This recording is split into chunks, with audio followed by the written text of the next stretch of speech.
Auditing സംവിധാനം ക്രമപ്പെടുത്തി നഷ്ടത്തിലായ സഹകരണ ബാങ്കുകളെ ലാഭത്തിലാക്കാനുള്ള നടപടികൾ സ്വീകരിച്ച് സഹകരണ മേഖലയെ കൂടുതൽ ശക്തിപ്പെടുത്തുമെന്ന് മന്ത്രി എം ലിജു. തഴവ സർവീസ് സഹകരണ ബാങ്കിന്റെ നവീകരിച്ച കെട്ടിടം ഉദ്ഘാടനം ചെയ്യുകയായിരുന്നു അദ്ദേഹം. ഗ്രാമീണ സമ്പദ് വ്യവസ്ഥയുടെ നിലനിൽപ്പിന് സഹകരണ പ്രസ്ഥാനങ്ങൾ അനിവാര്യമാണ്. സാധാരണക്കാരുടെ ആശ്രയ കേന്ദ്രവുമാണ്. സഹകരണ ബാങ്കുകളുടെ ഓഡിറ്റ് ഫീസ് സർക്കാർ കുറച്ചെന്നും മന്ത്രി ചൂണ്ടിക്കാട്ടി. ഗ്രാമീണ സമ്പദ് വ്യവസ്ഥയുടെ നിലനിൽപ്പിന് സഹകരണ പ്രസ്ഥാനങ്ങൾ അനിവാര്യമാണ്. സാധാരണക്കാരുടെ ആശ്രയ കേന്ദ്രവുമാണ് സഹകരണ സ്ഥാപനങ്ങൾ. സഹകരണ ബാങ്കുകളുടെ ഓഡിറ്റ് ഫീസ് സർക്കാർ കുറച്ചിട്ടുണ്ട്. സഹകരണ പ്രസ്ഥാനങ്ങളുടെ പുനരുദ്ധാരണ ഫണ്ട് ദുരുപയോഗം ചെയ്യുന്നവർക്കെതിരെ നിയമ നടപടി സ്വീകരിക്കുമെന്നും മന്ത്രി എം ലിജു പറഞ്ഞു. തഴവ സർവീസ് സഹകരണ ബാങ്കിന്റെ നവീകരിച്ച കെട്ടിടം ഉദ്ഘാടനം ചെയ്യുകയായിരുന്നു അദ്ദേഹം. കേരളത്തിന്റെ സമ്പദ് വ്യവസ്ഥയിൽ ഏറ്റവും നിർണായകമായ പങ്ക് വഹിക്കുന്ന ഒരു മേഖലയാണ് സഹകരണ മേഖല. സംസ്ഥാനത്തിന്റെ സഹകരണ വകുപ്പ് മന്ത്രിയെ ചുമതല ഏറ്റെടുത്തതിനു ശേഷം ഇപ്പോൾ മെയ് മാസം 18-ാം തീയതി ആയിരുന്നു മന്ത്രിസഭ സത്യപ്രതിജ്ഞ ചെയ്തത്.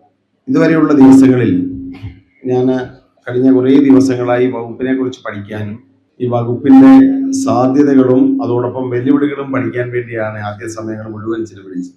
ചില പ്രധാനപ്പെട്ട ഉദ്യോഗസ്ഥന്മാരുമായും സഹകാരികളുമായും ജീവനക്കാരുമായും മാധ്യമപ്രവർത്തകരും പെൻഷൻകാരും തുടങ്ങി എല്ലാ ആളുകളുമായി സംസാരിച്ച് കുറെ ആളുകളുടെ ഡിപ്പോസിറ്റ് തുക തിരികെ കൊടുക്കാൻ ഉണ്ടാകാൻ കഴിയാത്ത തട്ടിപ്പുകളും ഉണ്ടായി. പക്ഷേ ആ തട്ടിപ്പുകൾ കൊണ്ട് മാത്രം കേരളത്തിന്റെ സഹകരണ മേഖല തകർന്നു എന്ന് പറയാൻ സാധിക്കില്ല. കുറെ പ്രതിസന്ധികൾ ഉണ്ടായി എന്നത് യാഥാർത്ഥ്യമാണ്.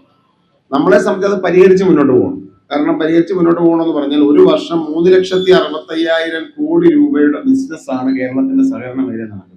അപ്പോൾ അതുകൊണ്ട് തന്നെ ഈ ഒരു മേഖല കേരളത്തിന്റെ നട്ടെല്ലാണ്. നമുക്കിതിനെ ശക്തമായി മുന്നോട്ട് കൊണ്ടുപോകാം. അതിനാവിഷ്കരിക്കുന്ന പദ്ധതികൾ ഗവൺമെന്റ് ആവിഷ്കരിച്ചു വരികയാണ്. അതിനിപ്പം വൺ ടൈം സെറ്റിൽമെന്റിന്റെ കാര്യം സ്വാഗത പ്രാസംഗികൻ പറഞ്ഞു.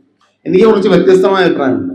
ഞാൻ അതിനെക്കുറിച്ച് പഠിച്ചപ്പോൾ എനിക്ക് മനസ്സിലായ ഒരു കാര്യം, സഹകരണ മേഖലയിലെ നമ്മുടെ ഒരു റീപേയ്മെന്റ് കൾച്ചറെ കുറച്ച് പ്രശ്നം തന്നെയാണ്. സത്യമാണ്. CR മഹേഷ് MLA അധ്യക്ഷത വഹിച്ചു.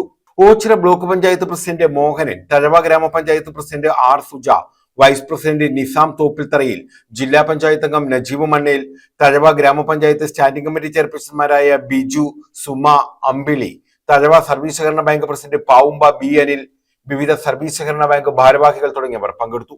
News bureau, Thazhava.